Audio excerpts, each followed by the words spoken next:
Bienvenue à tous. Dans cette vidéo, je vais représenter très rapidement les notions de base Revit à mon sens. Alors, dès que vous ouvrez l'application, l'écran d'accueil va être divisé en deux sections, des projets et des familles. Très rapidement, quelles sont des familles? Les familles sont des objets catégorisés, selon Autodesk bien sûr, des portes, des fenêtres, des meubles, ainsi de suite. Ces objets, ces familles-là, peuvent être incorporés dans des projets. Vous construisez une table par exemple et vous l'incorporez dans un projet. Les projets ne peuvent pas être incorporés dans une famille, ce qui est logique. Alors, chaque section, soit un projet, une famille, est basée sur un gabarit. Alors, premièrement, qu'est-ce qu'un gabarit? Un gabarit, pour moi, est un environnement constitué d'outils de travail. Bon, je vais commencer rapidement la démonstration. Pour créer une famille, vous cliquez sur Nouveau et la boîte dialogue va vous emmener directement vers le chemin d'installation si vous avez bien sûr installé votre produit correctement. Vous allez rencontrer une longue liste, comme vous le voyez maintenant, répertoriée sur base de catégories d'objets Autodesk. Des motifs de murs rideaux, des appareils téléphoniques, des équipements spécialisés, des fenêtres par exemple, ou des mobiliers, du luminaire, ainsi de suite. Maintenant, je vais commencer par ouvrir le gabarit de fenêtre métrique pour mettre en évidence ce que j'ai dit précédemment. En attendant d'ouvrir l'environnement, nous voilà à l'intérieur du gabarit de la fenêtre et vous pouvez constater l'existence d'un mur qui va être l'hôte de la fenêtre. Bien sûr, je prends en considération les gens qui n'ont pas du tout utilisé Revit. Bon, les fenêtres dans Revit sont basées sur des murs, bien sûr. Ils ne peuvent pas être créés en dehors des murs. Bon, ceci va être mis en évidence plus tard. Maintenant, voici le gabarit. Vous avez le mur haute, vous avez l'indication de la face extérieure du mur et la face intérieure. Vous avez des paramètres. Tout ceci va être expliqué, bien sûr.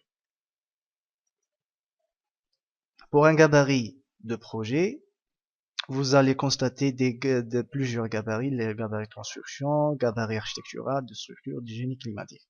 Pour expliquer ça, bon, si vous êtes un architecte, bien sûr, vous allez débuter par un gabarit architectural où vous allez vous retrouver avec des outils prédéfinis, des murs prédéfinis pour vous. Soit ces murs vous aident ou pas, ils sont prédéfinis pour vous. Je vais vers les portes pour retrouver, par exemple, dans ce gabarit, il n'y a que de portes très simples et il y a une seule fenêtre.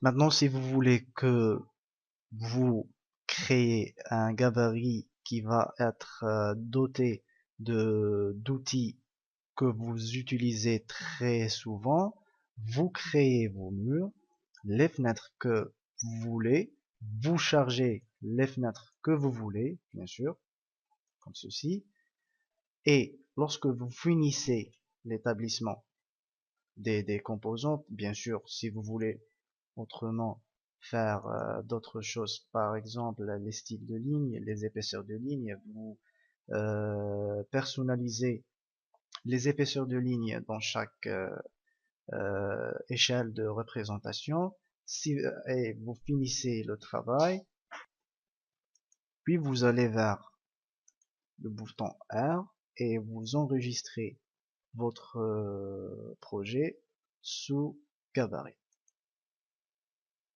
Et il va être enregistré sous extension RTE et vous pouvez ultérieurement l'utiliser en tant que base de travail. Bon, expliquons très brièvement l'interface Revit. Voici la palette de propriétés qui va mettre en évidence chaque élément sélectionné dans Revit. Maintenant, rien n'est sélectionné par défaut.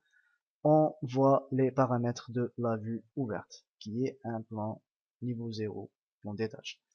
Bien sûr, si vous sélectionnez ce symbole-là, qui est un symbole d'élévation, les paramètres de l'élévation sélectionnés vont être mis en évidence. Maintenant, l'arborescence du projet et l'organisation du projet, bien sûr. Par défaut, les vues sont répertoriées par catégorie, les plans de plafond, qui sont des plans réfléchis du plafond, et les vues 3D et les élévations, les nomenclatures, les légendes, les feuilles, ainsi de suite. Maintenant, comme son nom l'indique, chaque ruban parle de soi-même. L'architecture le ruban d'architecture se compose de plusieurs outils de travail, les murs, les portes, les sols, les plafonds, des garde-corps, des rampes, ainsi de suite. La structure, ce sont des éléments structurels, comme vous le voyez maintenant. Les systèmes, ceci concerne la section MEP de Revit. L'insertion, dans ce ruban, vous trouvez des options d'insertion d'éléments externes à l'environnement de travail, soit un fichier similaire Revit, les fichiers IFC, les CAO, AutoCAD par exemple, DWG ou DXF,